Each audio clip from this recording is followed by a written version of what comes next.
Verkehr verdichtet sich. Umdrehen oder ausweichen ist gar nicht mehr möglich.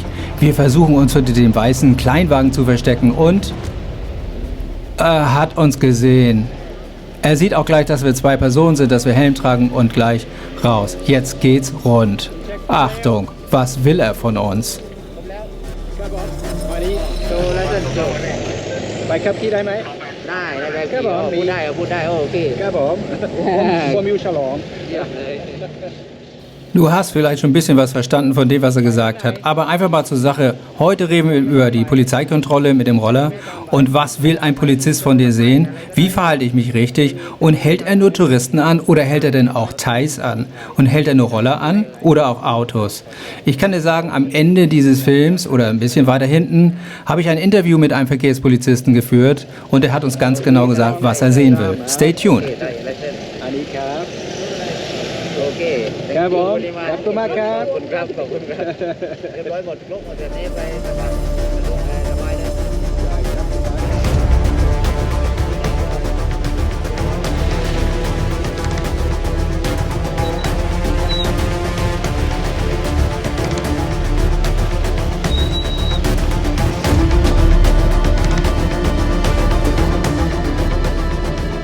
Ich habe mal 3 Regeln aufgeschrieben, die für dich hilfreich sein können. Die erste Regel kann jeder und die ist wirklich sehr, sehr wichtig, nämlich freundlich bleiben bzw. freundlich sein. Ganz wichtig in Thailand, bleib freundlich, die Polizisten haben große Befugnisse. Zweite Regel, versuch mit dem Polizisten ein bisschen Scherze zu machen, ein bisschen auf die lockere Art und Weise. Und dritte Regel, wenn du wirklich kannst, sprich ein paar Worte Thai mit ihm. Zum Beispiel, wenn du ankommst, Sawadee Krab. Oder als Frau Sawadika oder sagt Mai Pen Rai, kein Problem. Das macht, dass der Polizist schon ein bisschen positiver eingestellt ist und auch mal ein Auge zudrückt. Ich sag dir später noch, wobei er zum Beispiel ein Auge zudrücken kann. Schau mal hier, was er in der Hand hat. Ein Dokument mit einem Bild und vorne die Vorderseite siehst du auch, ist sowas Offizielles. Das ist ein internationaler Führerschein. Der Polizist lässt ihn fahren, ist gar kein Problem. Einen Helm hat er auch getragen. Aber zu den Details, was er sehen will, da komme ich gleich noch. Und was siehst du hier? Ein Farang und auch ein Thai, den sie angehalten haben. Du wirst hier mehr Thais sehen. Aber jetzt erstmal geht's los. Weiterfahren, schnell weg. Aber warte mal, da sind ja Autos. Die haben auch Autos angehalten. Halleluja.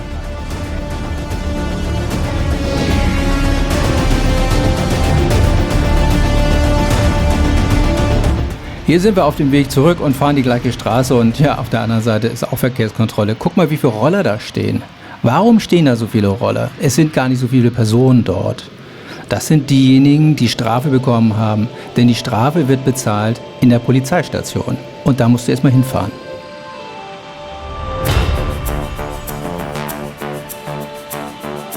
Ja, und du siehst, sie haben auch Autos angehalten, da siehst du es wieder. Und wenn du mal genau hinschaust, siehst du dort fast nur Thais stehen. Also es sind nicht immer die Ausländer, nicht immer die Farangs, die nur angehalten werden. Es gibt ja auch mehr Polizeikontrollen als nur da, wo die Touristen sind. Und da werden natürlich nur Thailänder angehalten, weil gar keine Touristen da sind. Ist mir auch schon passiert, bin ich auch angehalten worden, rund um Bangkok, ein bisschen außerhalb. Ja, war gar kein Thema, der hat uns weiterfahren lassen. Führerschein und tschüss, schöne Fahrt. So ist das hier. Und eins muss man nochmal sagen, wir sind keine Thais. Und zu dem Unterschied komme ich gleich nochmal. Jetzt aber erstmal die nächste Polizeikontrolle. Schau mal da drüben.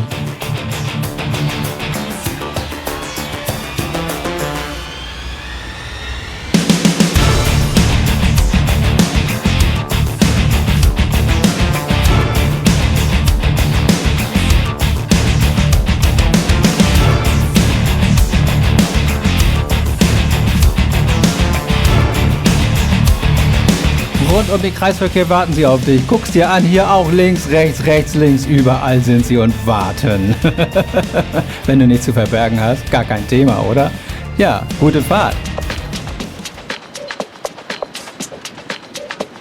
Wenn du allerdings so fährst wie diese Leute, und man sieht es ja wohl deutlich, kein Helm etc., ich bezweifle mal, oh, auch kein Helm, die dürfen das. Ich bezweifle mal, dass die vielleicht sogar einen Führerschein haben. Ja, da muss man sich nicht wundern, oder? Also, ganz ehrlich, Butter bei die Fische, ist doch so. Die darf fahren. Man sieht's, oder? Und jetzt kommen wir zum Interview. Ich habe einfach mal angehalten und habe gedacht, boah, jetzt sprichst du ihn mal an. Was ist denn jetzt Sache hier? Jetzt will ich's wissen. Erzähl mal, was willst du von dem Ausländer sehen? Und wann, wie, wo? Erzähl mal. Und jetzt geht's los. สวัสดีครับสวัสดีครับไลเซนโอเคบักกิ้งไม่ when you stop people คุณพูดภาษาอังกฤษได้ไหม Little bit ครับผม when you stop tourists or local people what do you want to see driving license driver license yeah from original country yeah no international yes okay or Thailand driver license yeah okay Thai license if you for me มีไหมfor me 2 okay for me 2 you take you need to pick up the right Thai okay and show the police and when you ride the motorbike you need to check first tag sticker stick on the bike and remove you can copy A4 or the take photo in the iPhone โทรศัพท์ครับใช่ครับโทรศัพท์ show police okay yes คุณเช็ค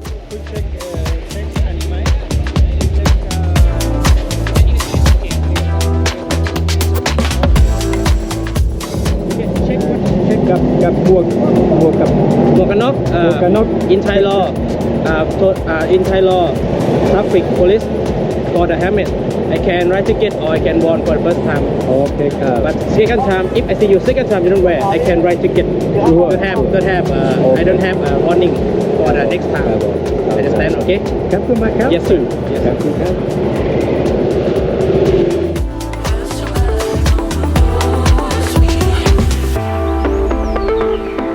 So, ich habe absichtlich mal nicht dazwischen gequatscht. Ihr habt es jetzt im Originalton gehört, was er gesagt hat, was er sehen möchte.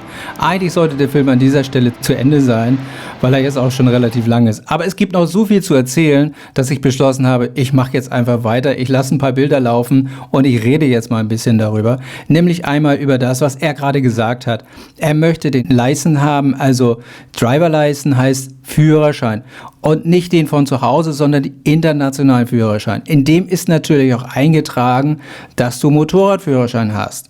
Und begib dich nicht auf das Glatteis zu sagen, okay, ich bin alt genug, habe den Führerschein, ja, den Autoführerschein vor dem 1.4.1980 gemacht.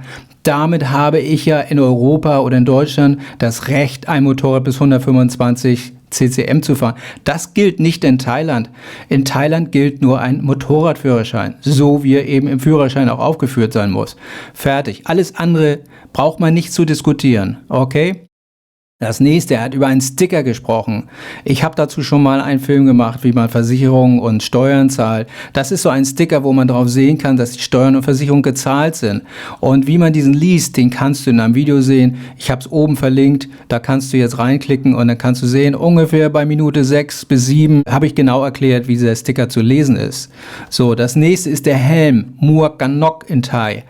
Ja, auch das hat er gesagt. Du musst natürlich einen Helm tragen, aber er hat die Freiheit als Polizist beim ersten Mal nur eine mündliche Warnung auszusprechen. Tolle Sache. Und da komme ich wieder zu dem Punkt, freundlich sein, nett sein, ne, entgegenkommen. Dann sagt er auch, komme nicht wieder unter die Augen ohne Helm. Du verstehst das, oder? So, und der letzte Punkt ist, was er vielleicht sehen will. Nach 1, 2 und 3. 1 ist der internationale Führerschein. 2 ist der Sticker mit Tax and Insurance. Das 3. ist der Helm. Das 4. ist eventuell dein Mietvertrag. Aber nur dann, wenn du keinen Führerschein hast oder wenn dein Sticker mit dem Tax etc. nicht gültig ist. Er will nämlich wissen, wer das Fahrzeug an dich vermietet hat, denn eventuell will er auch auf den noch zukommen. Das nächste ist, du hast gesehen, er hat einen Block in der Hand. Dieser Block ist natürlich, ja, der böse Block, ne? Da wird eingetragen, wer du bist und was du zu zahlen hast und was du getan hast, was du eben ja nicht richtig gemacht hast. Du kannst den Polizisten nicht auf der Straße bezahlen. Das ist vorbei, das war früher mal. Das ist nicht immer so legal gelaufen, wie es sein sollte und dementsprechend hat man das vor ein paar Jahren geändert. Jetzt musst du zur Polizeistation und zwar zu der Polizeistation, zu der dieses Team gehört und musst dort deine Strafe zahlen. Und jetzt weißt du auch, warum die Roller dort stehen. Die lassen dich natürlich nicht mit deinem Roller wegfahren. Erst recht die Thais nicht, die kommen nämlich nie wieder. So, also deswegen stehen die Roller dort. Du musst jetzt deine Strafe zahlen und dann beweist du, dass du das bezahlt hast und dann kannst du mit deinem Roller weiterfahren. So, dann eine andere Geschichte. Ja, es wird immer wieder gesagt, ja, die bösen Polizisten, ich hab doch, ja, eben bla bla bla, Führerschein. Ich habe mal gegoogelt. Wisst ihr, was ihr in Deutschland bezahlt, wenn ihr Motorrad fahrt ohne gültigen Führerschein? Das ist ein Monatsgehalt. Das sind so, ich weiß nicht, bei dir vielleicht 2.700 Euro. In Thailand zahlst du 1.000 Baht, das sind 27 Euro. Und du kannst weiterfahren. In Deutschland, wenn sie dich dann nochmal erwischen, bekommst du eine Freiheitsstrafe. In Thailand nicht. Also das nur mal zu der Sache, okay? Und wer ohne Helm fährt, nun gut, da brauche ich niemand drüber aufklären, dass das gefährlich ist und dass du den Tod immer hinten mit drauf sitzen hast, das weißt du selber. Das ist deine Entscheidung. Aber das mal so zu dem Thema. Dann noch ein Thema, was mir so ein bisschen, ja, meine Frau immer wieder ans Herz legt. Meine Frau sagt, du bist kein Thai und du hast auch nicht unbedingt, wie soll man sagen, du bist kein Thai, du bist nicht wie wir, sagt sie so. Und das meint sie nicht negativ. Es ist einfach so, dass die Thais hier immer so ein bisschen mehr dürfen als die Ausländer. So. Und sagen wir mal ehrlich, wir sind hier zu Besuch. So. Und wenn ich irgendwo zu Besuch bin, benehme ich mich. Und ich benehme mich dann ein bisschen besser als bei mir zu Hause, oder? So, und dann kann man das auch verstehen, dass drauf geachtet wird. Denn mein Gastgeber guckt auch immer und sagt, na, alles gut? So. Und ich als Gast lege nicht die Füße hoch auf den Tisch oder irgendwo, wenn ich nicht zu Hause bin. Dementsprechend ist es hier auch, man achtet hier mehr auf die Ausländer als auf die Einheimischen. Es ist einfach so. Und wir haben auch die Gesetze noch ein bisschen strikter einzuhalten als die Einheimischen. Es ist einfach so. Und darüber dürfen wir uns nicht beschweren. Und wir müssen auch nicht immer sagen, warum ich? Das kommt hier nicht gut an. Also, so, jetzt einmal zu der ganzen Geschichte mit der Polizei. Ich hoffe, dass ihr in Zukunft keine Probleme habt und dass ihr locker durchkommt. Es sollte wirklich kein Problem sein, wenn ihr alle Regeln erfüllt. Und das sind nicht viele. Das war es erstmal von Phuket. Vielen Dank, dass ihr wieder dabei wart. Dann bis zum nächsten Mal von Sea Phuket. Euer Matthias und Dai. Bye bye.